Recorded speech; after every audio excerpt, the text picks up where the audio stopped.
আপোনালোকে আমাৰ অতিৰিক্ত মুখ্য সচিব চেংচন ডাঙৰীয়ানীয়ে আগবঢ়োৱা আমাৰ প্ৰেজেণ্টেশ্যনটো দেখা পালে তাত আমি বৰ্তমান বানৰ পৰিৱেশ আৰু ৰাজ্য চৰকাৰে লোৱা ৰিলিফ অপাৰেশ্যনৰ বিষয়ে সুন্দৰ কৰি ব্যাখ্যা কৰা হৈছে আৰু মই ভাবোঁ তাত মই বিশেষ সংযোজন কৰাৰ প্ৰয়োজন নাই বাট এজ এ স্নেপশ্বট আমাৰ এইবাৰ বানপানীত 25খন জিলা এফেক্টেড হৈছিলে 90টা ৰেভিনিউ চাৰ্কেল এফেক্টেড হৈছিলে 2715 ভিলেজ এফেক্টেড হৈছিলে 12 লাখ ব্যক্তি প্ৰত্যক্ষভাৱে বানত আক্ৰান্ত হৈছিলে আৰু 102 গৰাকী লোকে এই বানৰ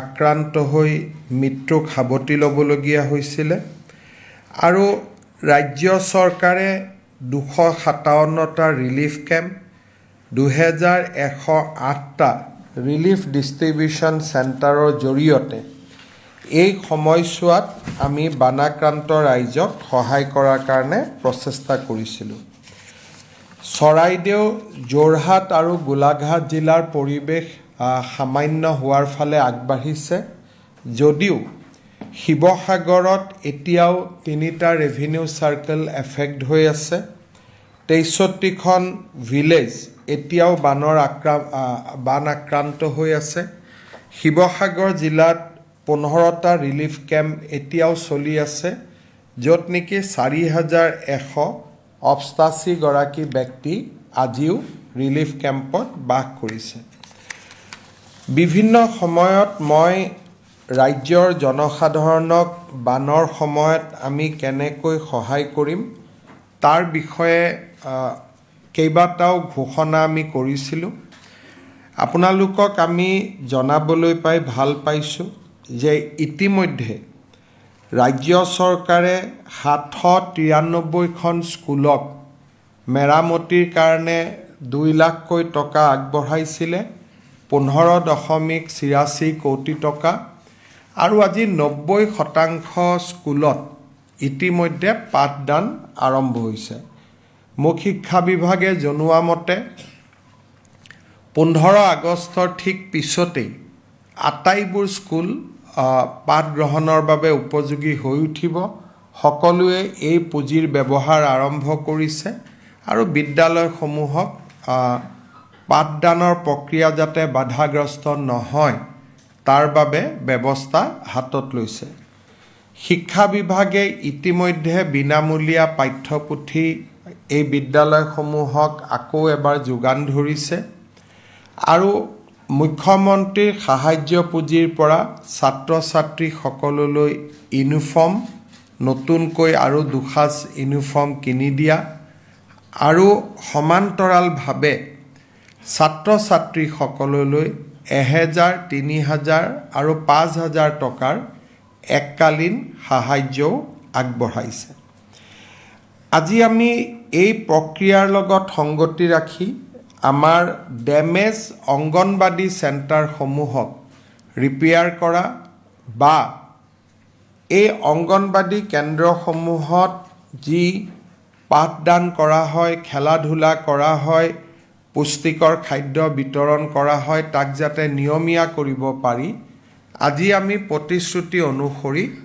অংগনবাদী কেন্দ্ৰসমূহলৈ প্ৰায় 2.5 লাখ টকা পৰ্যন্ত আমি পুঁজি মুকলি কৰি দিছোঁ শিৱসাগৰ জিলাত 350টা অংগনবাদী কেন্দ্ৰ চৰাইদেউ জিলাত 95টা অংগনবাদী কেন্দ্ৰ যোৰহাট জিলাত 37টা অংগনবাদী কেন্দ্ৰ আৰু গোলাঘাট জিলাত 12টা অংগনবাদী কেন্দ্ৰ 494টা অংগনবাদী কেন্দ্ৰ ডেমেজ হৈছিলে আৰু প্ৰত্যেকটো অংগনবাদী কেন্দ্ৰকে 2 লাখৰ পৰা 2,50,000 পৰ্যন্ত ডেমেজৰ যিটো পৰিমাণ সেই পৰিমাণ অনুসৰি তেখেতসকললৈকে মুকলি কৰি দিয়া হৈছে 20 আগষ্টৰ আগতে আমি যোৰহাট আৰু শিৱসাগৰ জিলা যোৰহাট গোলাঘাট বিশেষকৈ ভাদ মাহ আহি আছে। আমাৰ ভাদ মাহটো অসমৰ বাবে, অসমীয়া ৰাইজৰ বাবে খুব গুৰুত্বপূৰ্ণ। তাৰ ঠিক আগতে 20 আগষ্ট তাৰিখৰ আগতে আমি নামঘৰসমূহতো 1.5 লাখ টকা কৰি আমি মুকলি কৰি দিম, যাতে ভাদ মাহৰ নাম প্ৰসংগৰ কাৰণে নামঘৰবিলাকো সাজু হৈ উঠিব পাৰে। ৰাজ্যৰ লোক নিৰ্মাণ বিভাগে 50টাতকৈও অধিক মেচিন ব্যৱহাৰ কৰি ৰাস্তা ঘাটসমূহৰ পৰা ডেব্ৰিজসমূহ মুকলি কৰিছে। আৰু আজি প্ৰায়বিলাক ৰাস্তা আমি অন্তত যাতায়াতৰ যিটো মিনিমাম উপযোগী কৰি গঢ়ি তুলিব লাগে, সেই দৃষ্টিৰে তাক মিনিমাম উপযোগী কৰি গঢ়ি তোলা হৈছে।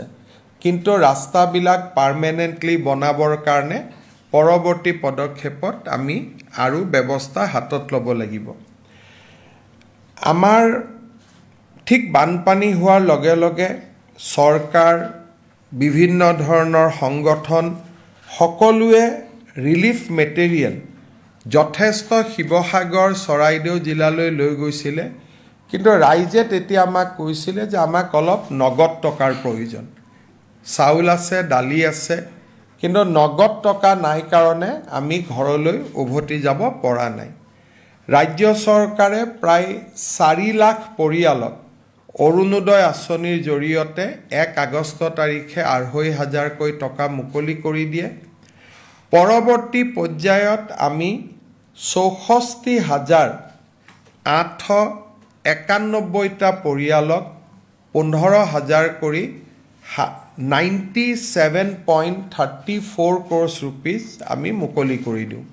অৰ্থাৎ 1 আগষ্টত অৰুণোদয় 2,500 টকা আমি প্ৰদান কৰোঁ, আৰু তাৰ ঠিক পিছতেই 64,891টা পৰিয়াললৈ আমি 15,000 টকাকৈ আগবঢ়াওঁ।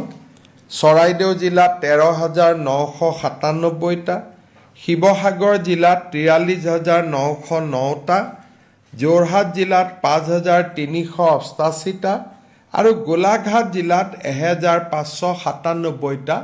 সৰ্বমুঠ আমি 64,891 পৰিয়ালক আমি 15,000 টকাকৈ মুকলি কৰি দিওঁ। বৰ্তমানেও আৰু 31,212টা পৰিয়ালক এই পুঁজি মুকলি কৰি দিয়াৰ প্ৰক্ৰিয়া চলি আছে। 31,000 পৰিয়ালক ইতিমধ্যে জিলাসমূহে আইডেণ্টিফাই কৰি লৈছে। শিৱসাগৰত নতুনকৈ 18,772টা, গোলাঘাটত 1,012টা, চৰাইদেউত 7,028টা আৰু যোৰহাটত 4,400টা।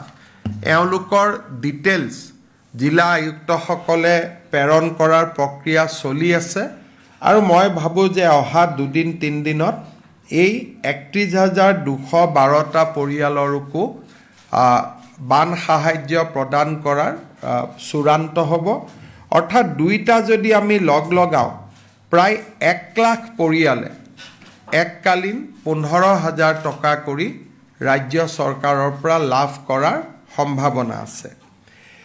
ইয়াৰ লগত আমি হাতত লৈছিলোঁ যে আমাৰ যিটো পাৰ্মানেণ্ট ডেমেজ, তাক আমি কেনেকৈ ৰাইজক সহায় কৰিব পাৰোঁ, পাৰ্মানেণ্ট ডেমেজ যিসকলৰ হৈ আছে তেওঁলোকক কেনেকৈ আমি সহায় কৰাৰ কামত আগবাঢ়িব পাৰোঁ। আৰু ইয়াৰ কাৰণে আটাইতকৈ প্ৰয়োজন আছিলে যে আমি এটা ৰেপিড ডেমেজ এছেছমেণ্ট, অৰ্থাৎ খুব সোনকালে যাতে আমি ৰাইজৰ ডেমেজ এছেছমেণ্ট কৰিব পাৰোঁ আৰু ৰাইজক আমি ক্ষতিপূৰণ দিব পাৰোঁ। 8 তাৰিখে মই যোৰহাটত আছিলোঁ, আমাৰ মন্ত্ৰী বিধায়কসকল আছিলে। আমাৰ উপস্থিতিত ৰাজ্যৰ ৰেভিনিউ অফিচাৰ, জিলা আয়ুক্ত সকলোকে আমি প্ৰশিক্ষণ দিওঁ। আমাৰ ৰেভিনিউ ডিপাৰ্টমেণ্টে এটা পৰ্টেল তেওঁলোকে বনালে, যিটো পৰ্টেলত যাৰ ঘৰ বেয়া, তেওঁলোকৰ ভাঙি গৈছে, আক্ৰান্ত হৈছে, তাৰ ফটো ল'ব পাৰি, জিঅ'টেগ কৰিব পাৰি আৰু তেওঁলোকৰ ডেমেজ এছেছমেণ্ট কৰিব পাৰি। 9 তাৰিখে 4খন জিলাৰ 960 গৰাকী শিক্ষকক আমি প্ৰশিক্ষণ দিওঁ যে আপোনালোকে ৰেপিড ডেমেজ এছেছমেণ্ট যাতে কৰিব পাৰে আৰু ইতিমধ্যে আমি অত্যন্ত আনন্দিত যে এই 960 গৰাকী শিক্ষকে 8,325টা পৰিয়ালৰ ডেমেজ এছেছমেণ্ট ইতিমধ্যে কৰিবলৈ সক্ষম হৈছে আৰু এই 8,000 পৰিয়ালৰ ডেমেজ এছেছমেণ্ট কৰোঁতে আমি দেখা পাইছোঁ যে প্ৰায় 150 কোটি টকাতকৈ অধিক ইতিমধ্যে ডেমেজ ৰিপৰ্ট আমালৈকে আহিছে আৰু এইটো মাত্ৰ আৰম্ভ হৈছে it will continue up to 38 August তাৰমানে প্ৰায় 50-60 হাজাৰ পৰিয়ালৰ ওচৰলৈকে যাব প্ৰক্ৰিয়া চলি আছে আৰু আমি ইয়াক 30 আগষ্টৰ ভিতৰত ইয়াক আমি শেষ কৰিব কৈছোঁ 30 আগষ্টত ইয়াত শেষ হোৱাৰ পিছত আমি এখন ড্ৰাফট লিষ্ট উলিয়াম যে এইকেইটা পৰিয়ালক আমি ক্ষতিগ্ৰস্ত হৈছে আৰু তেওঁলোকক আমি সহায় দিব খোজোঁ ৰাইজে অভিযোগ কৰিব পাৰিব যে এই পৰিয়ালৰটো পানী উঠাই নাছিল তেওঁলোকে কেনেকৈ টকা পাব বা এই পৰিয়ালৰ পানী উঠিছিলে তেওঁৰ ঘৰত কিয় এছেছমেণ্ট নগ'ল 1 তাৰিখৰ পৰা 10 ছেপ্টেম্বৰলৈকে আমি আৰু এটা এছেছমেণ্ট আৰম্ভ কৰিম যে প্ৰথম পৰ্যায়ৰ এছেছমেণ্টটো কাৰেক্ট হৈছিলে নে নাই অৰ্থাৎ প্ৰথম পৰ্যায়ৰ শিক্ষকসকলে বা ছাৰ্ভেয়াৰসকলে কাবাৰ এছেছমেণ্ট নকৰিলে নেকি বা কাৰোবাক ভুল কৰি এছেছমেণ্ট কৰিলে নেকি অৰ্থাৎ 8 তাৰিখৰ পৰা 30 তাৰিখলৈকে যিটো এছেছমেণ্ট হৈছে এই এছেছ হোৱা প্ৰত্যেকটো পৰিয়ালৰ ঘৰত ফ্ৰেছ ছাৰ্ভেয়াৰ এই 960 গৰাকী নহয় বেলেগ 960 গৰাকী আকৌ এবাৰ যাব তাৰমানে আমি ডাবল চেক কৰিম যে কৰবাত কোনোবাই ভুল কৰি থৈ গৈছে নেকি যেতিয়া ডাবল চেকিং হ'ব সেইটো আমি 15 ছেপ্টেম্বৰত শেষ কৰিম কাৰণ প্ৰথম একমাহ লাগিব ডাবল চেকিং কৰোঁতে আমাক 15 দিনতকৈ বেছি নালাগে আৰু তাৰ পিছত আমাৰ ৰাজ্য চৰকাৰৰ জ্যেষ্ঠ বিষয়াই যেনেকৈ আমি গুণোৎসৱ কৰোঁ তেনেকৈ গুৱাহাটীৰ পৰা ডিব্ৰুগড় তিনিচুকীয়াৰ পৰা সেই জিলাৰ শিক্ষক নহয় আন জিলাৰ পৰা আৰু ইনভেজিলেটৰ বা ছাৰ্ভেয়াৰ গৈ 10% এটা ফ্ৰেছ চেকিং কৰিব যে এই যিহেতু ছাৰ্ভেটো কৰিলে এই ছাৰ্ভেটোত কিবা ভুল আছে নেকি আৰু 10% ফ্ৰেছ চেকিং কৰিব কিন্তু যেটো থাৰ্ড চেকিং হ'ব হি জিলাৰ বিষয়া নহয় হি জিলাৰ বাহিৰৰ বিষয়াই কৰিব অৰ্থাৎ আমি এটা ফুল প্ৰুফ মেকানিজম বনাব খুজিছোঁ যাতে কাৰো ওজৰ আপত্তি থাকিব নোৱাৰে আৰু এই সময়ছোৱাত আমাৰ লিষ্টখন আমি তাৰ যেহেতু ব্লকত আমি আৰি দিম গতিকে কোনোবাই পিছত কমপ্লেইন কৰাতকৈ আগতীয়াকৈ যাতে কমপ্লেইন কৰিব পাৰে যে মোৰ ঘৰলৈকে নহ'ল বা মোৰো ডেমেজ হৈছিল মোৰ ঘৰলৈকেও আহক আমি এটা ৰাইজৰ অভিযোগ লোৱাৰো এটা ব্যৱস্থা ৰাখিম যাতে কোনোবাই দাবী কৰিলে সেই দাবীৰ আমি নিষ্পত্তিও কৰিব পাৰোঁ আমি আশা কৰিছোঁ যে এই গোটেই প্ৰক্ৰিয়াত প্ৰায় 1000 কোটি টকাতকৈ বেছি ৰাজ্য চৰকাৰে ডেমেজ এছেছমেণ্ট ডেমেজত খৰচ কৰাৰ সম্ভাৱনা আছে যদি এই ধৰণে কাৰণ মই দেখিছোঁ যে 8000 ডেমেজ এছেছমেণ্ট কৰোঁতেই প্ৰায় 200 কোটি টকাৰ ওচৰে ইতিমধ্যে ডেমেজ ৰিপৰ্ট আহিছে গতিকে 50-60,000 পৰিয়ালৰ ওচৰত যাওঁতে হয়তো এই সংখ্যাটো আৰু বেছি হ'বগৈ কিন্তু প্ৰধানমন্ত্ৰী ডাঙৰীয়াই ইতিমধ্যে মোক আশ্বাস দিছে যে যাৰ অৰিজিনেল ক্ষতি হৈছে তাক সহায় কৰাত কোনো বাধা নাই কিন্তু তেখেতেও মোক কৈছে যাতে লিষ্টত ক্ষতি নোহোৱা মানুহৰ নাম নোসোমায় কাৰণ এজন ক্ষতি নোহোৱা মানুহৰ নাম সোমালে আন 10 জনেও নিজৰ নাম সোমাবলৈ চেষ্টা কৰে ফলত গোটেই প্ৰক্ৰিয়াটোৱে ব্যাহত হৈ যায় মই শিৱসাগৰ চৰাইদেউ যোৰহাট গোলাঘাটবাসী ৰাইজক আহ্বান জনাম যাতে এই গোটেই প্ৰক্ৰিয়াটোত আমাক যাতে তেখেতসকলে সহায় কৰে যাৰ ক্ষতি হোৱা নাই তেওঁলোকে যাতে ছাৰ্ভেত অংশগ্ৰহণ নকৰে আৰু যাৰ ক্ষতি হৈছে তেওঁলোকে যাতে নিশ্চিতভাৱে সাৰ্ভেত অংশগ্ৰহণ কৰে। ইয়াৰ পিছত আমি আমাৰ আৰু এটা প্ৰচেষ্টা আছে। আপোনালোকে জানে যে কেইবাটাও অঞ্চল আছে, নেপালী খুটি, কমল বস্তি, কেইবাটাও অঞ্চল আছে য'ত 100% ঘৰ ডেমেজ হৈছে।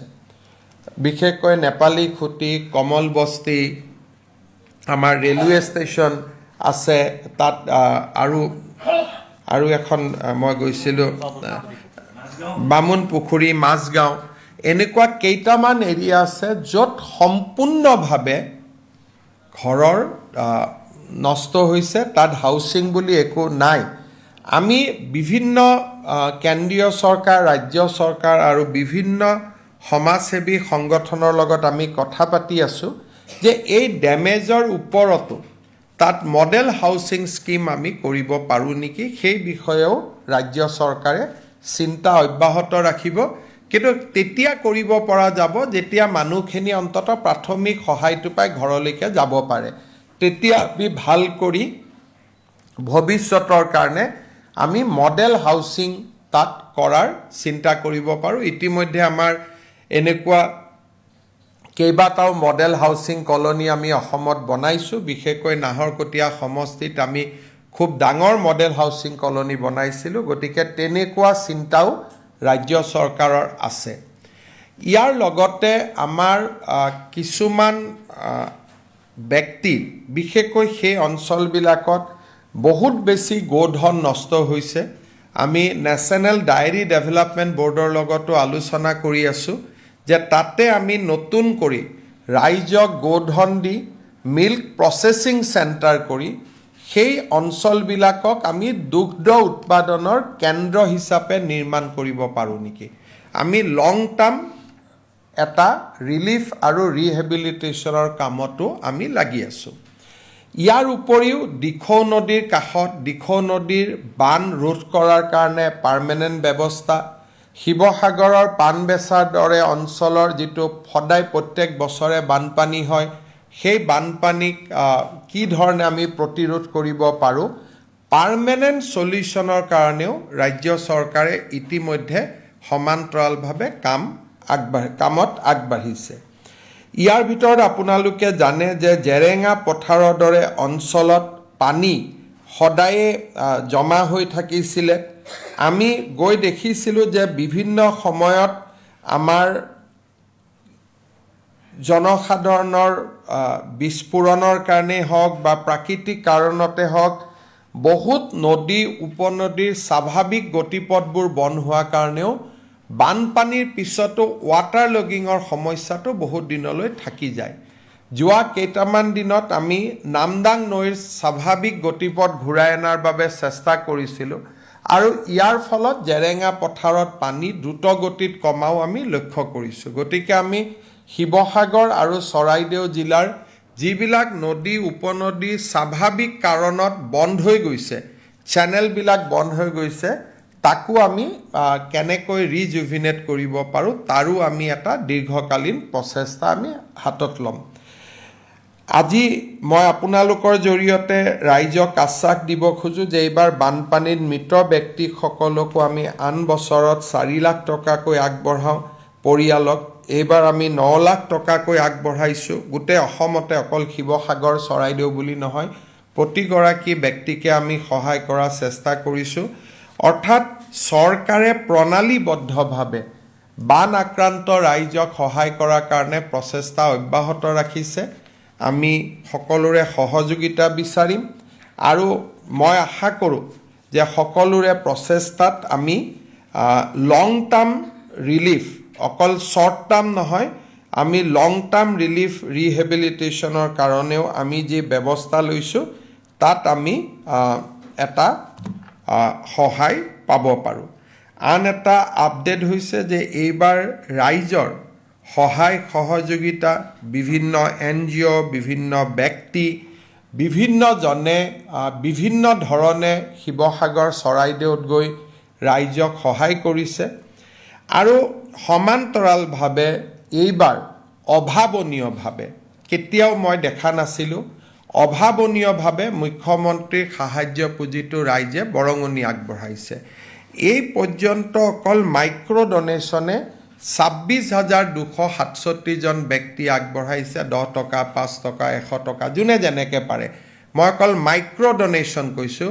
মাইক্ৰ' ডনেশ্যনে এতিয়ালৈকে 26,000 ৰাইজে আগবঢ়াইছে। অকল অসমৰে নহয়, ভাৰতৰ বিভিন্ন জেগাৰ পৰা এই মাইক্ৰ' ডনেশ্যনো আহিছে আৰু ইতিমধ্যে মুখ্যমন্ত্ৰী সাহায্য পুঁজিতে অভাৱনীয় সংখ্যা যে 142 কোটি টকা এই মুহূৰ্তলৈকে জমা হৈছে আৰু বহুত প্ৰায় 900 ব্যক্তিয়ে মোৰ সময় বিচাৰিছে যে আমি দান বৰঙণি আগবঢ়াব খোজোঁ, মুখ্যমন্ত্ৰী আমাক অলপ সময় দিয়ক। মই নাজানো যে কিমানখিনিক মই নিজে লগ কৰিব পাৰিম, কিন্তু প্ৰথমবাৰ এনে অদ্ভুত এটা উৎসাহ ৰাইজৰ মাজত দেখা দিছে, যিটো এটা পজিটিভ বুলি আমি ক'ব পাৰোঁ। মুখ্যমন্ত্ৰীৰ সাহায্য পুঁজিৰ এই ধনো আমি মডেল হাউচিং কলনী নিৰ্মাণৰ ক্ষেত্ৰত ব্যৱহাৰ কৰিম, সেই ধৰণে আমি চিন্তা কৰি থৈছোঁ। আৰু এই গোটেই আঁচনিবিলাকত য'ত য'ত চৰকাৰৰ নীতি নিয়মে ঢুকি নাপায়, তাত আমি CM ৰিলিফ ফাণ্ডৰ পৰা, আৰু য'ত চৰকাৰৰ নীতি নিয়মে ঢুকি পায় তাত চৰকাৰৰ পৰা, এই দুইটা ফাণ্ডক আমি একেলগ কৰি আমি এই পুনৰ সাহায্য অভিযানত আমি নামি পৰিছোঁ আৰু আমি আগবাঢ়ি যাম। 15 তাৰিখৰ পিছত আমি ইতিমধ্যে আৰু এটা কামত নামিছোঁ যে অসমৰ বানপানীৰ বিভীষিকা, আচলতে তাক আমি বানপানী পাৰ হৈ যোৱাৰ পিছত আলোচনা নকৰোঁ। এইবাৰ আমি বহুতবিলাক ভিডিঅ' আমি কেপচাৰ কৰি থৈছিলোঁ, যাতে এই বিভীষিকা আমি বিমল ওপৰত আমি ৰাষ্ট্ৰীয় পৰ্যায়তো আমি দেখাব পাৰোঁ, যাতে অসমৰ বানৰ আমি ৰাষ্ট্ৰীয় সমাধান বিচাৰিব পাৰোঁ। সেইকাৰণে এইবাৰ আমি বহুতকেইটা ডকুমেণ্টেশ্যন কৰিছোঁ অসমৰ বানপানীৰ ৰাষ্ট্ৰীয় সমাধান বিচাৰি।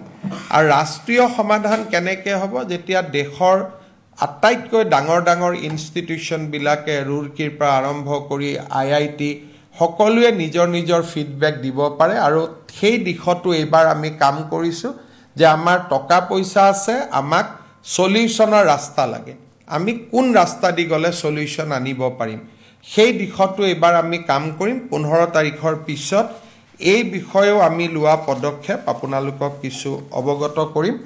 এই ক্ষেত্ৰত যদি আপোনালোকৰ কিবা প্ৰশ্ন আছে মই উত্তৰ দিব পাৰিম, কিন্তু তাৰ আগতে মই আপোনালোকক বেংক আৰু ইঞ্চুৰেঞ্চৰ ক্ষেত্ৰতো কেইটামান তথ্য দিব খুজিছোঁ। আমাৰ শিৱসাগৰ আৰু চৰাইদেউ, যোৰহাট, গোলাঘাট জিলাত আমাৰ 20টা ইঞ্চুৰেঞ্চ কোম্পানীয়ে কাম কৰে। এই মুহূৰ্তলৈকে 1703 গৰাকী ব্যক্তিয়ে ইঞ্চুৰেঞ্চ ক্লেইম কৰিছে আৰু 92 কোটি টকাৰ ইঞ্চুৰেঞ্চ বিচাৰিছে। আৰু ইঞ্চুৰেঞ্চ কোম্পানীসমূহেও প্ৰায় 176 ক্লেইম ইতিমধ্যে ছেটেল কৰিছে। মই শিৱসাগৰ, চৰাইদেউ ৰাইজক আহ্বান জনাম, যোৰহাট, গোলাঘাটৰ ৰাইজক, আপোনালোকে যেন ইঞ্চুৰেঞ্চ ক্লেইমটো যিমান পাৰে সিমান সোনকালে কৰক, কাৰণ যিমানে দেৰিকৈ কৰিব ঘৰটোৰ চাফা হৈ যাব, প্ৰমাণবিলাক নোহোৱা হৈ যাব। এতিয়ালৈকে 20টা ইঞ্চুৰেঞ্চ কোম্পানী এক্টিভ হৈছে। তাৰ ভিতৰত মই দেখিছোঁ যে 1700 গৰাকী ব্যক্তিহে এতিয়ালৈকে ইঞ্চুৰেঞ্চ ক্লেইম কৰিছে। এই সংখ্যাটো বাঢ়িব লাগে। ইঞ্চুৰেঞ্চ কোম্পানীবিলাকেও আমাৰ লগত যোগাযোগত আছে যে আমাক যিমান ক্লেইম কৰে সিমান ভাল, আমি ক্লেইম ছেটেল কৰাৰ কাৰণে আগ্ৰহী। সেই ক্ষেত্ৰত মই শিৱসাগৰ আৰু চৰাইদেউ ৰাইজক আহ্বান জনাম যেন আপোনালোকে ডেমেজ ক্লেইম আৰম্ভ কৰক, ইঞ্চুৰেঞ্চ ক্লেইম আৰম্ভ কৰক। মই আকৌ এবাৰ কৈছোঁ যে এতিয়ালৈকে 1703 গৰাকী ব্যক্তিয়েহে এই আবেদন আগবঢ়াইছে। বেংকৰ ক্ষেত্ৰত এতিয়ালৈকে আমাৰ 2,27,993 জন বৰুৱাৰ আছে যোনে লোন লৈছে। এতিয়ালৈকে মাত্ৰ 319খন এপ্লিকেশ্যনহে আহিছে মৰেটৰিয়ামৰ কাৰণে, আৰু গোটেইকেইখন এপ্লিকেশ্যন ইতিমধ্যে বেংকে একচেপ্ট কৰি লৈছে। গতিকে মই যাৰ যাৰ লোন আছে, মৰেটৰিয়াম লাগে, তেওঁলোকে যাতে বেংকটোত এপ্লিকেশ্যনখন দিয়ে 30 আগষ্টলৈকে সময় আছে গতিকে 30 আগষ্টৰ ভিতৰত মই শিৱসাগৰ আৰু চৰাইদেউ ৰাইজক বেংকৰ লোন মৰেটৰিয়ামৰ কাৰণে এপ্লিকেশ্যন দিবৰ কাৰণে আৰু আমাৰ ইন্স্যুৰেন্স ক্লেইম কৰিবৰ কাৰণে আহ্বান জনাম আপোনালোকে এটো ভাবিব পাৰে যে আবেদন কিয় দিব লাগে সকলোকে দি দিয়ক এই কাৰণে সকলোকে দিব নোৱাৰি কাৰণ জিলা কেইখনত সকলো মানুহ ইম্প্যাক্ট হোৱা নাই আৰু বহুত অঞ্চলত পানী উঠাও নাই আৰু কাৰোবাৰ ড্যামেজ 30% আছে কাৰোবাৰ 90% আছে গতিকে ইন্স্যুৰেন্স একৰ্ডিং টু ড্যামেজ হয় সেই কাৰণে সকলোৱে যাতে ব্যক্তিগত আবেদনবোৰ কৰে 30 আগষ্টলৈকে সময় আছে লোন মৰেটৰিয়ামৰ কাৰণে আবেদন কৰা আৰু ইন্স্যুৰেন্স ক্লেইম কৰা মুখ্য সচিবে বেংক আৰু ইন্স্যুৰেন্স কোম্পানী বিলাকৰ লগত প্ৰতি 3 দিনতে আমি বহি আছো গতিকে যিমান ক্লেইম কৰে আমি হিমানে ৰাইজক সুবিধা দিব পাৰিম মই আপোনালোকৰ জৰিয়তে ৰাইজলৈও এই ক্ষেত্ৰত বিনম্ৰ আহ্বান জনাইছো যাৰ জুনে যি ইন্স্যুৰেন্স কৰিছে কোনোবাই হাউচিং কৰিছে কোনোবাই ঘৰ কৰিছে কোনোবাই দোকান কৰিছে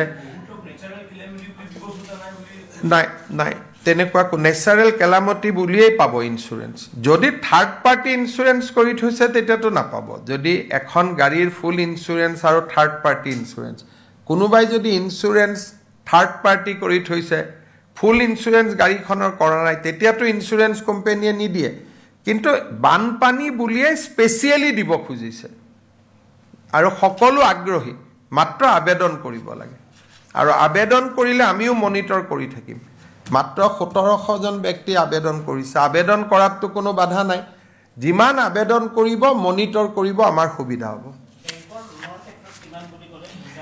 আমাৰ 2,27,993 টা বৰোইং একাউণ্ট আছে গোটেই কেইখন ডিস্ট্ৰিক্টত চৰাইদেউত আছে 41,000 একাউণ্ট শিৱসাগৰত 1,05,000 যোৰহাটত 34,000 গোলাঘাটত 46,000 এতিয়ালৈকে এপ্লিকেশ্যন কৰিছে অনলি 319 আৰু গোটেই কেইটা বেংকে মানি লৈছে ইতিমধ্যে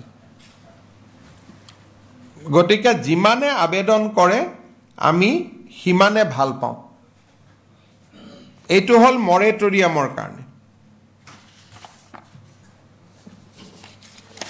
আৰু ইন্স্যুৰেন্স ক্লেইম ৰিসিভ হৈছে 1703 কিন্তু মই ভাবো যে আৰু আহিব লাগে যিমান আহে হিমানে ইন্স্যুৰেন্স কোম্পানী বিলাকে টাইমলি ডিসপোজেল কৰিব তেওঁলোকে ইভেন ভিডিঅত কথা পাতিও কৰিব যদি গাড়ী মটৰ বহুত ভিতৰত আছে এজেন্ট যাব নোৱাৰে ইভেন ভিডিঅত ফটো চাইও তেওঁলোকে ক্লেইম সেটেল কৰিব আপোনালোকৰ যদি কিবা প্ৰশ্ন আছে কৰিব পাৰে Mr. Chief Minister, if you can give a brief on the current status of the flood situation and the long-term measure basically taken by the government.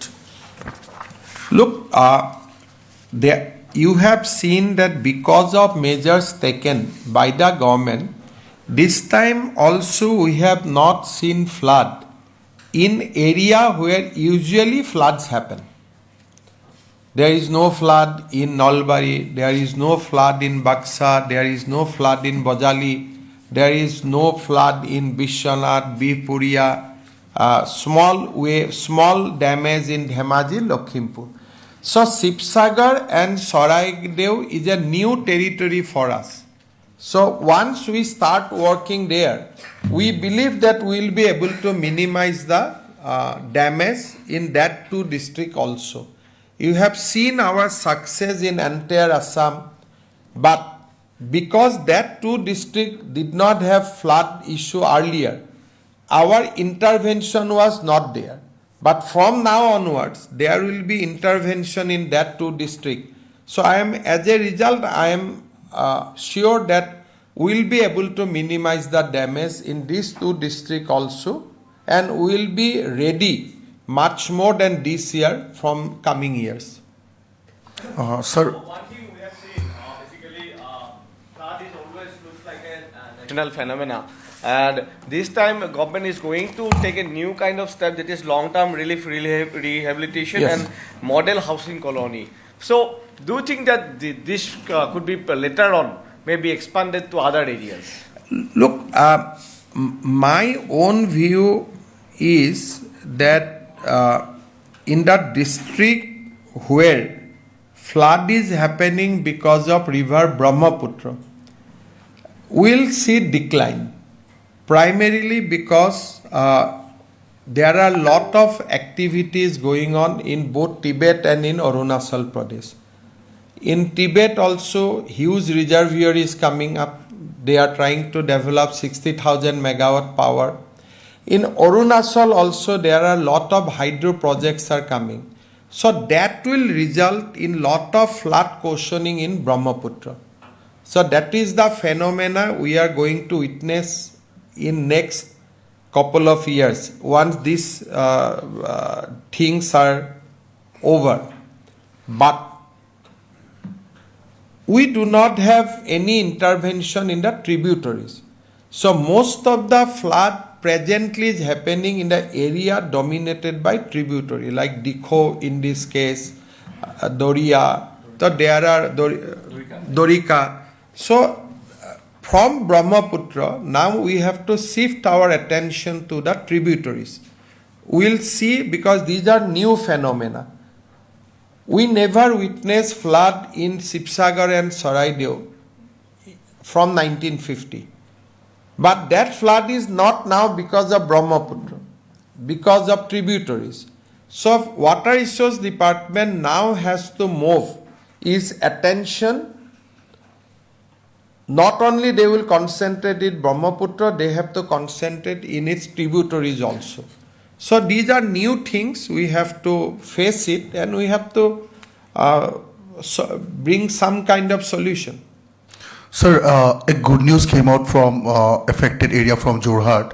A young girl, Janmoni Kaur, received a gold medal in national level. Yes. So, sir, how do you see this talented people? I think we have lot of talents. Particularly, you have seen that flood has happened in Sibsagar, Saraideo, Golaghat, Jorhat. Even Lovelina, Nayanmani, they are from Golaghat district only. So that 4 district is a big catchment area for talent, be it education, be it sports, be it culture. Because Assamese civilization, a huge journey was started from those areas.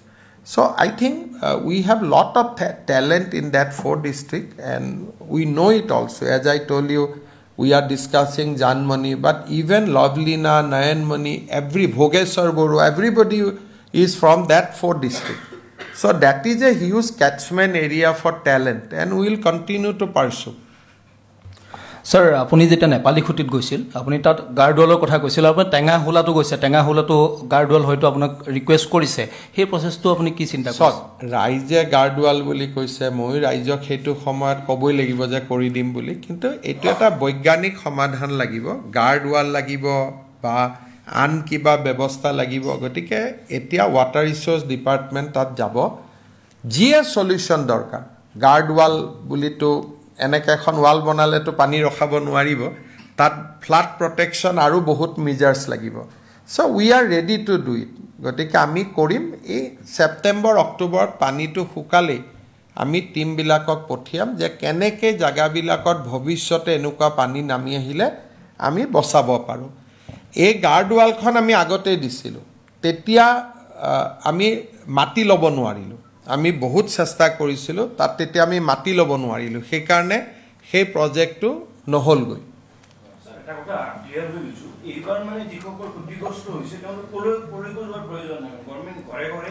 Government ক'লৈ যাব দৰকাৰ নাই, অলৰেডিতো তেওঁলোকে পোৱা আৰম্ভই কৰিলে। Uniform পালে, ষ্টুডেণ্টবিলাকে পুঁজি পালে, বিনামূলীয়া পাঠ্যপুথি পালে, 15,000 টকা পালে, অংগনবাদী টকা পালে, স্কুলৰ টকা পালে, নামঘৰৰ টকা পালে। গতিকে একেবাৰে আশা কৰা মতে নহয়, কিন্তু চৰকাৰৰ সীমিত পুঁজিৰে আমি যি কৰিব পাৰোঁ আমি ৰাইজৰ পদূলিতে কৰাৰ চেষ্টা কৰি আছোঁ, যাতে ৰাইজে দৌৰা দৌৰি কৰি থাকিব নালাগে।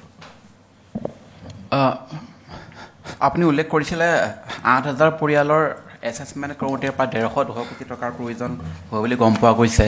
এতিয়া প্ৰায় 1 লাখ পৰিয়াল নিশ্চয় হ'ব। এই গোটেই পুঁজিখিনি কেনেকৈ কি কৰা হ'ব? কেন্দ্ৰীয় চৰকাৰে আমাক সহায় কৰিব।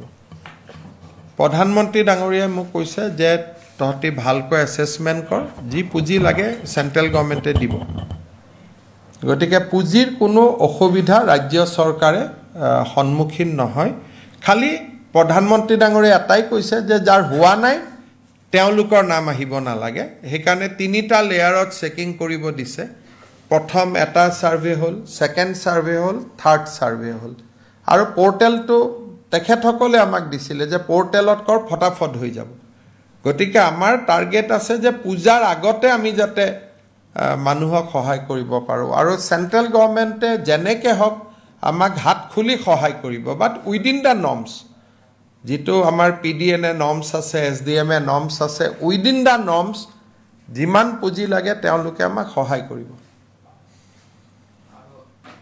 টাকাত ডেমেজ হৈছে তাতো চেণ্ট্ৰেল গভৰ্ণমেণ্ট আমাক কিমান কিবা ওলাই এছেছমেণ্ট ওলাইছে মই এতিয়ালৈকে আমি এছেছমেণ্ট কৰিব তাত পৰা নাই কাৰণ এতিয়া সম্ভৱো নহয় কিন্তু যিখন ৱালৰ কথা কৈ আছে গাৰ্ড ৱাল অকল সেইখন বনাব গ'লে 150 কোটি টকা লাগিব কিন্তু আমিতো হাৰি নাযাওঁ যি আছে আমি কৰি ল'ম আমি 2খন জিলাকে আমি নতুন ৰূপত সজাই তুলিম গতিকে লগত মই আৰু এটা কথা ক'ব পাহৰিলোঁ এই বানপানীৰ সুবিধা লৈ প্ৰায় দেশত 72 ইউটিউবাৰে ফাণ্ড ৰেইজ কৰিছিলে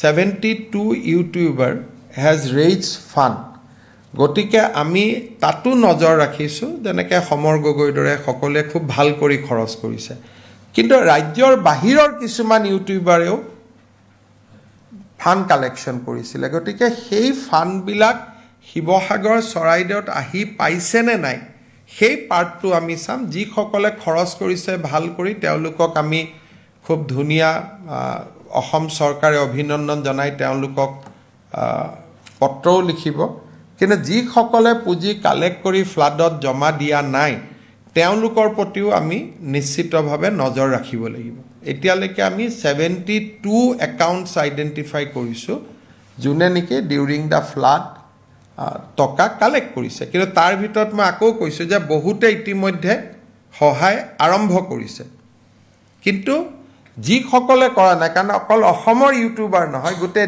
দেশৰ বিভিন্ন ষ্টেটৰ ইউটিউবাৰেও ইয়াত টকা কালেক্ট কৰিছে আৰু কিছুমানে এনেই কৈ দিছে যে আমি 2 কোটি দিলোঁ 50 লাখ দিলোঁ গতিকে আমি তেওঁলোকক সুধিম যে আপোনালোকে একচুৱেলি ক'ত কিমান দিলে যাতে ৰিপিটেশ্যন নহয় তেওঁলোকেও দিলে গভৰ্ণমেণ্টেও দিলে ৰিপিটেশ্যন হ'ব গতিকে যাতে ৰিপিটেশ্যন নহয় আমি তাৰ বাবেও নজৰ ৰাখিব লাগিব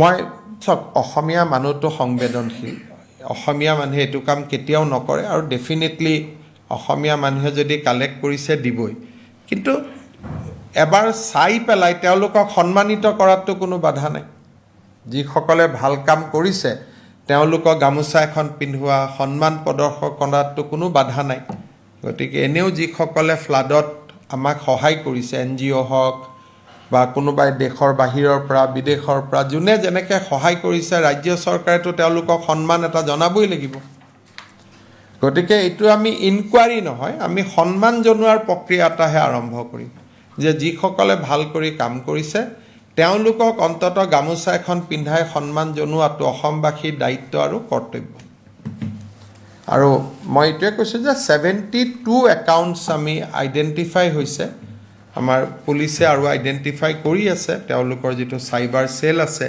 আৰু আইডেণ্টিফাই কৰাৰ ভিতৰত মই কিছুমানক দেখিছোঁ কিছুমানে কাম কৰিও আছে তোলা মানেই যে বেয়া সেইটো ক'ব নোৱাৰি কিন্তু যিকেইজনে সঁচাই সহায় কৰিছে তেওঁলোকক সন্মান জনোৱাটোতো আমাৰ দায়িত্ব আৰু কৰ্তব্য যোৱা আপোনালোকে জানে যে জেৰেঙাৰ পানীখিনি ওলাই যোৱা লিংকটো আছিলে নামদাং নদী ৰূপহী পথাৰ এতিয়া নামদাংখন বন্ধ হৈ গৈছিলে বিভিন্ন জায়গাত যোৱা 10 দিন ধৰি আমাৰ মন্ত্ৰী বিমল বৰা ডাঙৰীয়াই দিনে ৰাতিয়ে পৰিশ্ৰম কৰি নামদাং নদীটোক অলপ হ'লেও পাম্পিং কৰি এটা ব্যৱস্থালৈকে নিব পাৰিছে বিমল বৰা ডাঙৰীয়াৰ আগ্ৰহ যে যিখিনি ৰাইজে লগ লাগি কৰিলে ইয়াৰ পিছত যদি চৰকাৰে কামখিনি কৰিব পাৰে খুব ভাল কৰি চেনেল মেচিন ড্ৰেজাৰ লগাই তেতিয়ালে জেৰেঙা আৰু ৰূপহী পথাৰৰ পানী জমা হৈ নাথাকিব গতিকে এইটো এটা ভাল কাম হ'ল আপোনালোকে জানে ৰুদ্ৰসিংহই নামদাং হিল খাকো বনাইছিলে নামদাং নদীখন একেবাৰে বহুত পুৰণা নে আজি 40 বছৰৰ পৰা নদীখন মৰি গৈছিল আৰু এনেকুৱা বহুত জায়গাত বহুত আমি চেনেল ৰিজুভিনেশ্যন কৰিলে পানীটো হ'ব কিন্তু পানীটো জমা হৈ নাথাকিব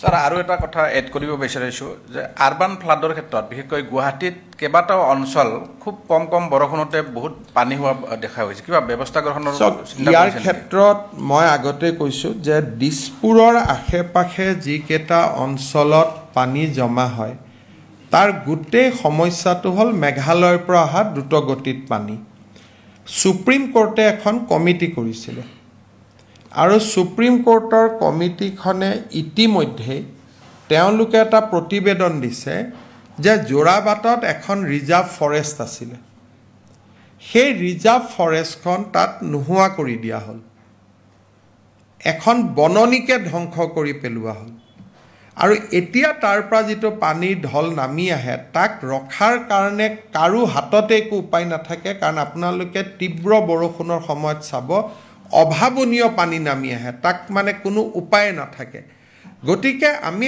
সমাধানটো মেঘালয়তে আনিব লাগিব সেই ফৰেষ্টখন আমি সামহাও ৰিক্লেইম কৰিব লাগিব তাৰ কাৰণে সুপ্ৰিম কোৰ্টত ইতিমধ্যে গোচৰটো চলি আছে এতিয়া আমি এখন পিটিশ্যন দিম যাতে সোনকালে কৰিব পাৰে তাৰ উপৰিও আমি ৰাইজে কেতিয়াবা কয় যে ইয়াতে ড্ৰেইনেজ কৰিব লাগে ইয়াতে পাম্পিং কৰিব লাগে প্ৰত্যেকবাৰ বানপানী হোৱাৰ পিছতে বানবিধ্বস্ত অঞ্চলত আমি একোটা প্ল্যান কৰোঁ সেইকাৰণে ধৰক এইবাৰে আপোনালোকে দেখিছিল যে প্ৰথম যেতিয়া পানী হ'ল মালিগাঁৱত আটাইতকৈ বেছি পানী হৈছিল মালিগাঁও অভাৰব্ৰিজৰ তলত যেতিয়া আমি অলপ চেষ্টা কৰিলোঁ যে পানী কিয় হয় তেতিয়া আমি দেখা পালোঁ গোটেই মালিগাঁৱৰ দোকান পোহাৰ সকলোৱে সেই ড্ৰেইনটোতে গোটেই বস্তুখিনি পেলায় তেতিয়া ৰাইজক আমি লগত ল'লোঁ ৰাইজক ক'লোঁ যে আপোনালোকে পেলালেতো আপোনালোকে কষ্ট পাব আমি চাফা কৰা আৰম্ভ কৰিলোঁ ৰাইজেও সহযোগিতা কৰিলে যোৱা দুটা বৰষুণত মালিগাঁওখনত পানী হোৱা নাই গতিকে কিছুমান লোকেল সলিউশন আছে সকলো অকল মেঘালয়ক দুখ দিলেও নহ'ব আমাৰো লোকেল সলিউশন কিছুমান লাগিব গতিকে আমি গুৱাহাটীৰ বানপানীৰ সৈতেতো সকলো যুঁজিয়ে থাকে আৰু যুঁজিম আমি যিমান পাৰোঁ নেশ্যনেল হাইৱেটোৰ কাৰণে ভাৰত চৰকাৰে অলপ পুঁজি অনুমোদন কৰিছে ড্ৰেইনেজবোৰ কৰাৰ কাৰণে ৰিং ৰোডৰ স্কিম হিচাপে এতিয়ালৈকে 150 কোটি কৰিছে কিন্তু আমি কৈছোঁ আমাক বেছি টকা লাগিব আৰু এটা চেনেলৰ কাৰণে NDMAও আমাক তাত টকা দিছে কাম আৰম্ভ হৈছে অহা বছৰ হয়তো অলপ নেশ্যনেল হাইৱেটো বেটাৰ হ'ব আমাৰ লখৰা ছাইডটো মুখ্যমন্ত্ৰী মহোদয় আমাৰ এতিয়াও মনত আছে 2006 চনতে আপুনি তেতিয়া গুৱাহাটী উন্নয়ন বিভাগৰ মন্ত্ৰী থাকোঁতে দিছিল যে প্ৰত্যেক ৰেইন ৱাটাৰ হাৰ্ভেষ্টিং মাষ্ট আৰু বাইলজতো আছে কিন্তু পৰৱৰ্তী সময়ত গ্ৰীণ মানে ৰেইন ৱাটাৰ হাৰ্ভেষ্টিং কোনো এটা বিল্ডিং বা কোনো এটা ক্ষেত্ৰত নহ'ল চাওক গুৱাহাটীৰ বানপানীৰ ক্ষেত্ৰত মই আগতে কৈছোঁ যে এটা ডাঙৰ সমস্যা হৈছে মেঘালয়ৰ পৰা অহা পানী নহ'লে আমি ইমান সহ্য কৰিব নালাগিলেহেঁতেন যিটো আমি কৰি আছোঁ কিন্তু সকলো মেঘালয়ক দোষ দিলে নহ'ব আমাৰ নিজৰো বহুত কৰণীয় আছে ইভেন আমাৰ টাউন এণ্ড কাণ্ট্ৰি প্লেনিং বা PWD আমি যিবিলাক ড্ৰেইন বনাওঁ কেতিয়াবা ড্ৰেইনবিলাকত পানী যোৱাৰ পৰিৱৰ্তে উল্টাই সিহঁতি পানী বেকফায়াৰহে কৰে চৰকাৰৰ ভুলটো ক'ব লাগিব যে চৰকাৰৰো ভুল বহুত জেগাত আছে কণ্ট্ৰেক্টৰসকলে যেতিয়া ড্ৰেইন বনায় ইঞ্জিনিয়াৰসকলে নাচায় কাৰণে ড্ৰেইনবিলাক এফেক্টিভ নহয় ফাইনেলি আমি এইটোও চাব লাগিব যে ড্ৰেইনৰ পৰা উদ্ধাৰ হোৱা মেটেৰিয়েলবিলাক সেইবিলাকটোতো চৰকাৰে জমা নকৰে তাতে গতিকে গুৱাহাটীৰ আৰ্টিফিচিয়েল ফ্লাড নোহোৱা কৰিবৰ কাৰণে এটা চিভিক আন্দোলনৰ প্ৰয়োজন আছে যে ৰেইন হাৰ্ভেষ্টিং কৰক ড্ৰেইনত আমি বস্তু নেপেলাওঁ আমি মানে it should B A movement কাৰণ ইয়াত বহুত কমপ্লেক্স প্ৰব্লেম সৰু জেগা এখনত ইমান মানুহ বাস কৰে চাৰিওফালে পাহাৰ আপোনালোকে চাওক নগালেণ্ড পাহাৰৰ পৰা পানী আহি শিৱসাগৰ চৰাইদেউত কি অৱস্থা কৰিলে গোটেইটো গুৱাহাটীখন পাহাৰেই ঘেৰি ৰাখিছে গতিকে পানীটো নামি আহে ফৰেষ্ট কাভাৰো কমি গৈ আছে, তাকোতো আমি দেখা পায়ে আছোঁ। কিন্তু কাক ক'ত কেনেকৈ আপুনি নিজৰ অন্তৰৰ পৰা নাহিলে চৰকাৰেতো বহুত কাম কৰিব নোৱাৰে। সেইকাৰণে চাওক, তেখেতক তেওঁ হিচাপ কৰিলে কি কৰিব? তেওঁ 20,000 মান ৰাইজৰ দলৰ মানুহৰ নাম দি দিব, ক'ব এওঁবিলাকে মোক 10 টকা 15 টকা 20 টকাকৈ দিছে বুলি। গতিকে তেওঁ নিজ গুণেৰে মহিয়ান এগৰাকী ব্যক্তি, গতিকে তেওঁ নিজৰ কাম কৰি থাকক, তাত আমি ইণ্টাৰফেয়াৰ কৰিব নালাগে। কাৰণ আপোনালোকে দেখুৱালে তেওঁ চুইমিং কৰিছে, আপোনালোকে MLA চুইমিং কৰিছে। তেতিয়া ময়ে সুধিলোঁ তেওঁক, ভাই চুইমিংটো কিয় কৰিছিল? তেতিয়া মোক ক'লে যে মোক ঢাকা মাৰি দিছিলে। কিন্তু সেইটোকে আমাৰ ইয়াত ৰিল চলি গ'ল যে বিধায়কে সাঁতুৰি মানুহক উদ্ধাৰ কৰি আছে। তেওঁ মোক নিজে ক'লে যে মোক ধাক্কা মাৰি দিলে, মই পৰি গ'লোঁ। আৰু সিদিনাখন পানী কিমান জুখিবৰ কাৰণেও তেওঁ এটা সাঁতুৰিছে। গতিকে তেওঁ নিজৰ ভাগে আৰু নিজৰ সমষ্টিৰ ৰাইজক সহায় কৰাৰ চেষ্টা কৰিছে, তাত বেয়া পোৱাটো কোনো কথা নাই। তেওঁ কাৰোবাক মই দেখি আছোঁ যে মই 2,000 দিলোঁ, 3,000 দিলোঁ, আৰু 50 লাখ দিলে 1,000 দিব পাৰিম। নিজৰ মতে চেষ্টা কৰিছে আৰু দিয়াটোতো হয়, কাৰোবাক দিছে। গতিকে আমি কোনো বানপানীৰ সময়ত আমি কোনো ৰাজনীতি আনিব খোজা নাই। তেওঁ য'তে গৈছে, হাগ্ৰামা মহিলাও গৈছে, অখিল গগৈকে লগ কৰিছে, ময়ো গৈছোঁ, অখিল গগৈক লগত লৈছোঁ, নাজিৰাত গৈছোঁ, ময়ূৰ বৰগোহাঁইক লগত লৈছোঁ। কিন্তু শিৱসাগৰত যোৱা 19 তাৰিখৰ পৰা বিমল বৰা কনষ্টেণ্টলি আছে, কালিহে আহিছে। গতিকে আমি কোনো মানুহৰ লগত এইটো সময়ত ৰাজনীতি কৰিব খোজা নাই।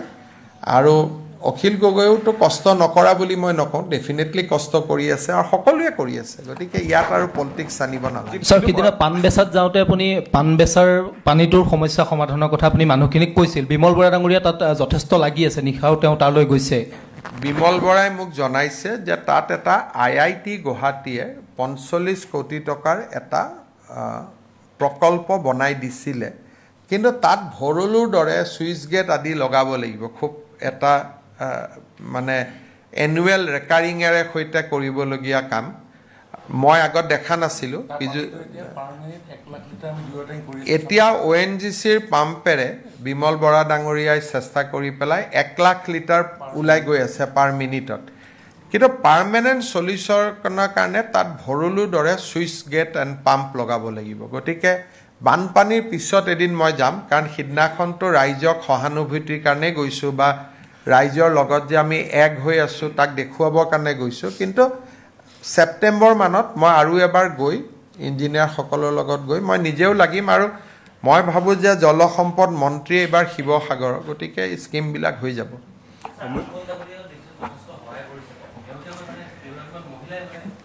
চাওক, এই গোটেই সহায়বিলাক কোনে কি কৰিছে কেইটামান দিন পিছতহে আমি গম পাম, যেতিয়া আমি সন্মান জনাব খুজিম।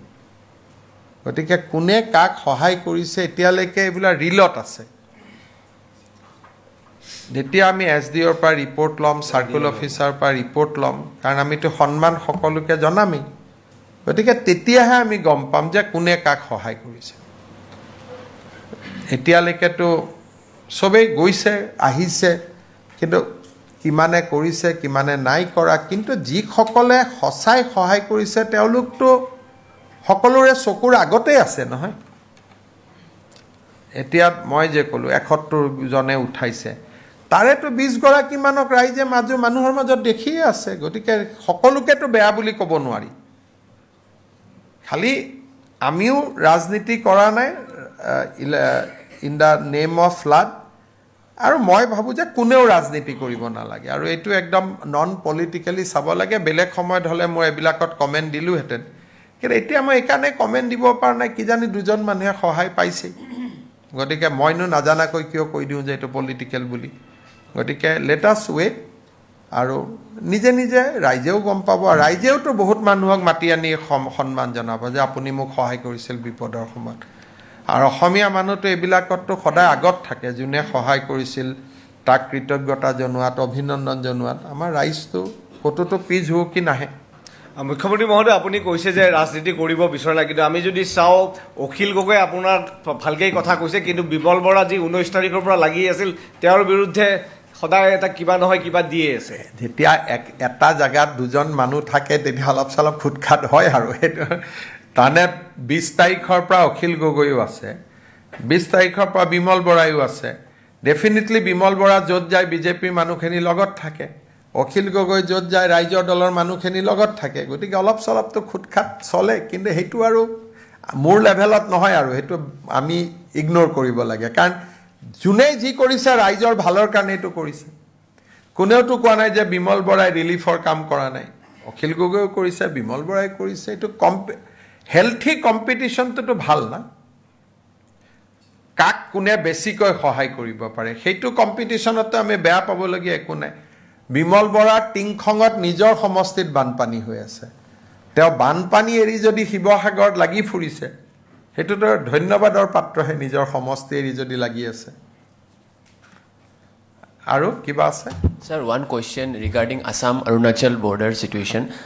Pema Khandu has said that investigation has begun. Can you give us an update on that, sir? You see, yesterday incident was painful, primarily because we have already settled our boundary dispute almost in all sectors. Only in 5 sectors, some disputes are still there. Yesterday in our cabinet, we have reconstituted our regional committee so that we can resolve the issue with Arunachal. We should not fight. We should not indulge in conflict because ultimately we have to remain together. So I request Honorable Chief Minister of Arunachal that you must order an inquiry. You must find out the culprit and you should punish. Sir, additionally, Arunachal in Prasangot, that sir. case itself, sir, TMPK has imposed an economic blockade on Arunachal Pradesh. You see, the Missing and Adij are like two brothers. I think they will discuss and they will withdraw. Today, the blockade has been given by Missing brothers and sisters.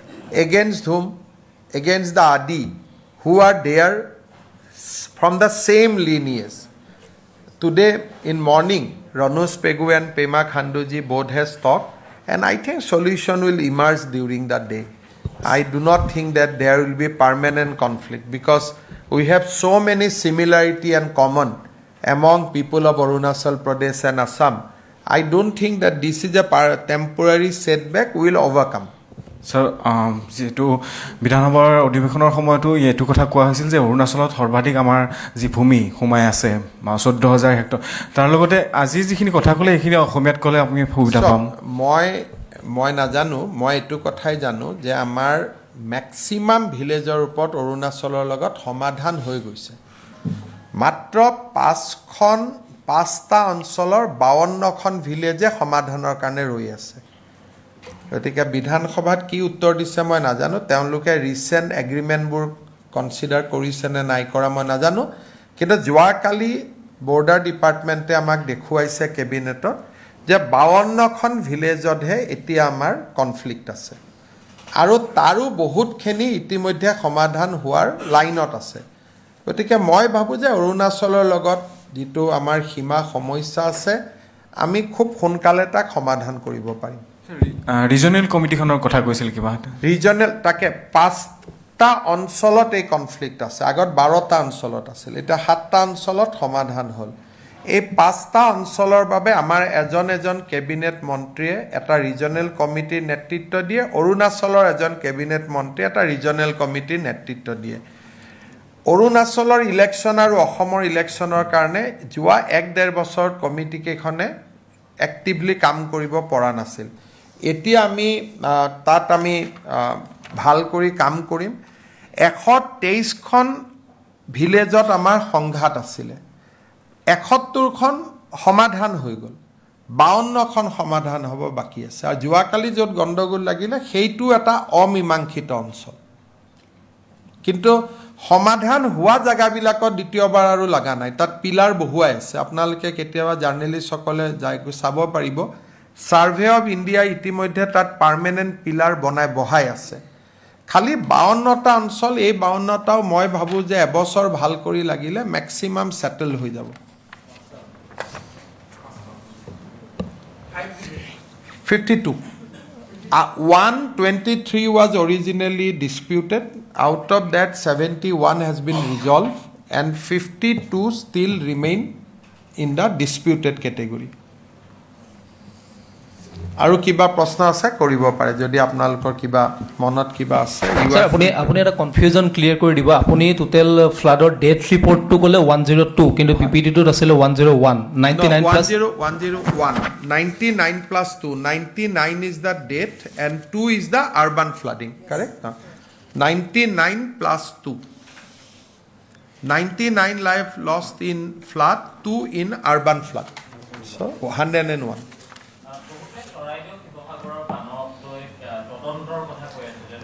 বানক লৈ তদন্ত হয় মই নাজানো তদন্ত কৰাটো আপত্তি নাই যদি কোনোবাই কিন্তু বানক লৈ কি তদন্ত হ'ব কাৰণ লৈতো তদন্ত নহয় কাৰণবিলাক ইউনিভাৰ্চিটি বা শিক্ষানুষ্ঠানে ষ্টাডি কৰে ইয়াত CBI ইডিৰ কি তদন্ত হ'ব তদন্তটো ক্ৰিমিনেল একশ্যনত হয় আৰু এনেকুৱা ঘটনাত ষ্টাডি হয় অধ্যয়ন হয় যে কিয় বানপানী হ'ল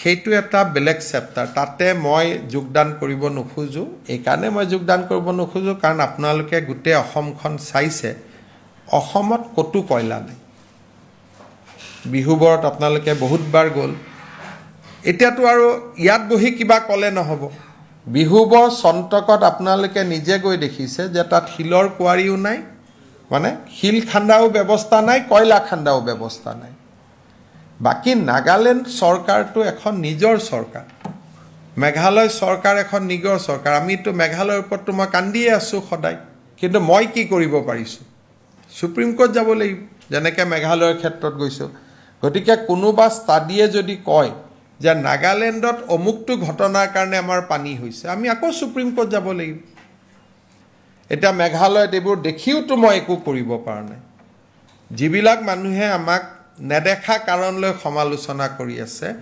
USTM তো দেখা কাৰণ এটা সন্মুখতে আছে কিন্তু সেই মানুহবিলাকেতো আকৌ USTMক গালি নাপাৰে তাৰমানে আমি সব পলিটিক্যালি চাওঁ নহয় এটা মেঘালয়ত কাৰণে গুৱাহাটীত পানী হৈছে মইতো একো কৰিব পৰা নাই জানিও কাৰণ মই অসমৰহে মুখ্যমন্ত্ৰী মইতো মেঘালয়ৰ মুখ্যমন্ত্ৰী নহয় গতিকে মই সংবিধানৰ ৰাস্তা দি গৈছোঁ সুপ্ৰিম কোৰ্টক পিটিশ্যন দিছোঁ যে এইটো সলভ কৰক যদি ষ্টাডিয়ে কয় যে নাগালেণ্ডৰ অমুক ঘটনাৰ কাৰণে আমাৰ পানী হৈছে আমি হয় নাগালেণ্ডৰ মুখ্যমন্ত্ৰীক লিখিম নহ'লে নাগালেণ্ডৰ কাৰণে সুপ্ৰিম কোৰ্টত যাম কিন্তু আমাৰ ইয়াত ইমান বিজ্ঞানী আছে যে IIT ৰুৰকি এইবিলাকলৈকে নৰখে নিজে নিজে এটা ডিক্লেয়াৰ কৰি দিয়ে যে চিকলি পিন্ধা চেইনৰ কাৰণে বানপানী হ'ল এতিয়া সিমান ইজিলিটো মুখ্যমন্ত্ৰী এজনে ক'ব নোৱাৰে না যেতিয়া মুখ্যমন্ত্ৰী এজনে কম কালিয়ে ৰিঅ' সাহেবে মোক চিঠি লিখিব যে আপুনি যে এইটো কথা ক'লে মোক তথ্য দিয়ক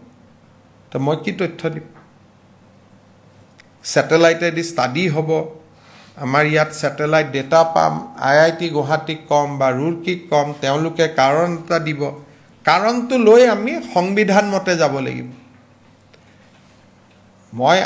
যদি মই মুখ্যমন্ত্ৰী নহ'লোহেঁতেন ময়ো বহুত কথা ক'ব পাৰিলোহেঁতেন কিন্তু মুখ্যমন্ত্ৰী এজনেতো তথ্যৰ ওপৰত ক'ব লাগিব না কাৰণ মই যিমান দূৰ খবৰ লৈছোঁ প্ৰথম মোৰো ধাৰণা আছিল যে ডাঙৰ কিবা কয়লা তয়লা চলি আছে নেকি যেতিয়া মই বিহুবৰ আৰু সন্তকত গ'লোঁ তাততো একো নাই কয়লা খনি তয়লা খনি আপোনালোকেও গৈ আহিছে তাততো মানুহবিলাকে গাই গৰু পুহি আছে তাৰপিছত এতিয়া কৈছে নহয় নাগালেণ্ডৰ ভিতৰত আছে নাগালেণ্ডত যি আছে আমি যদি অসমত থকা তেল আমি মাইনিং কৰিব পাৰোঁ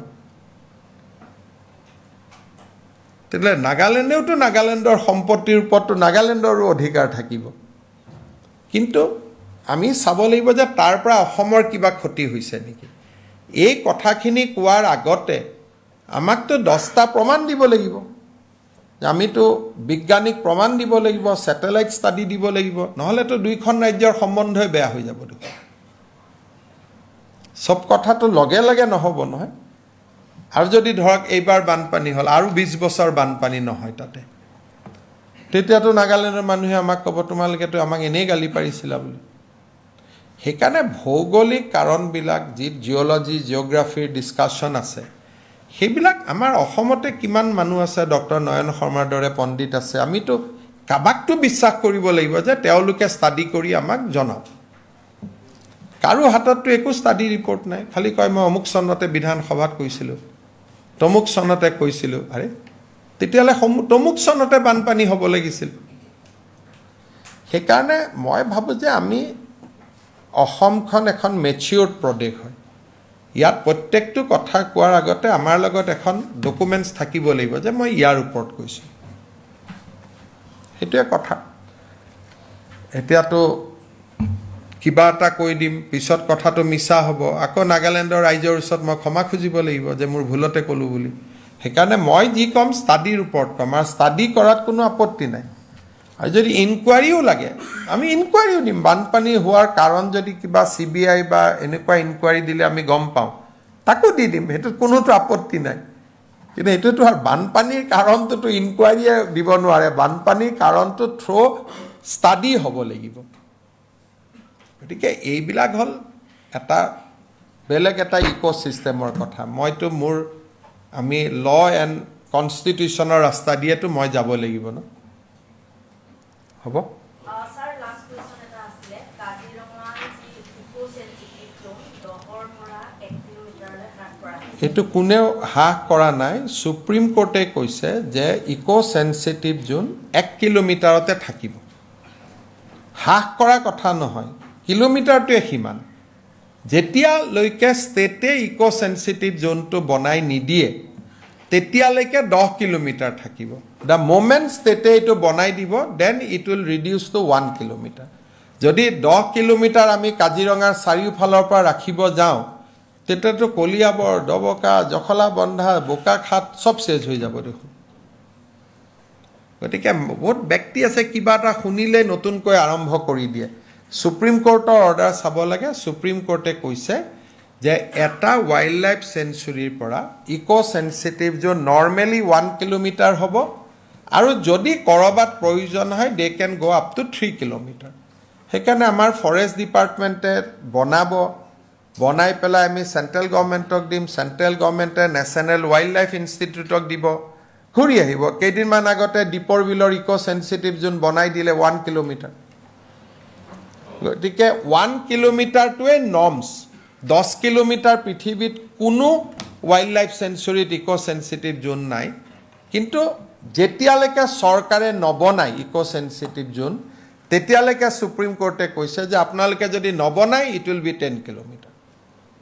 গতিকে এইটো লৈ পেলাই কোনো বিতৰ্ক নাই, এইটো as per supreme court judgement মই কথা কৈ আছোঁ। জাজমেণ্টটো পঢ়ি ল'লেও হ'ব।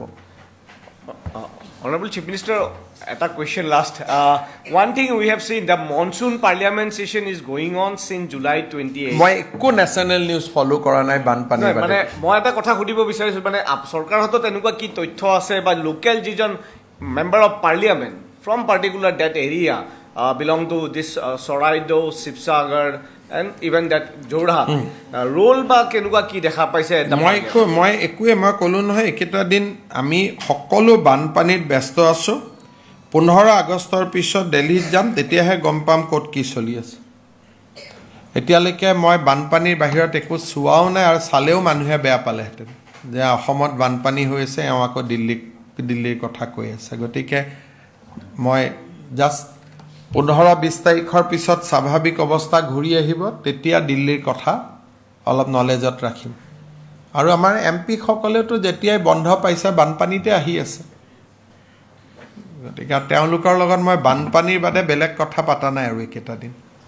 But কিছুমান MP from Assam, they are raising a lot of questions regarding Manipur, some other states. But we have seen the silent. This at least few days we should not do politics. এতিয়া আৰু মই ইটোৰ কথা ক'ম, তেওঁ কালি এটা স্পষ্টীকৰণ দিব, পৰহি মই দিম। এটলিষ্ট এইকেইটা দিন বান সাহায্যখিনি মানুহে ভাল কৰি পাই লওক। এইবিলাকৰ পলিটিক্স কৰিব বহুত সময় পাম। গভৰ্ণমেণ্টখন আৰম্ভই হোৱা নাই দেখোন, ইলেকশ্যন আছে 2031-ত, বহুত দিন আছে ৰাজনীতি কৰাৰ কাৰণে। হ'ব, থেংক ইউ।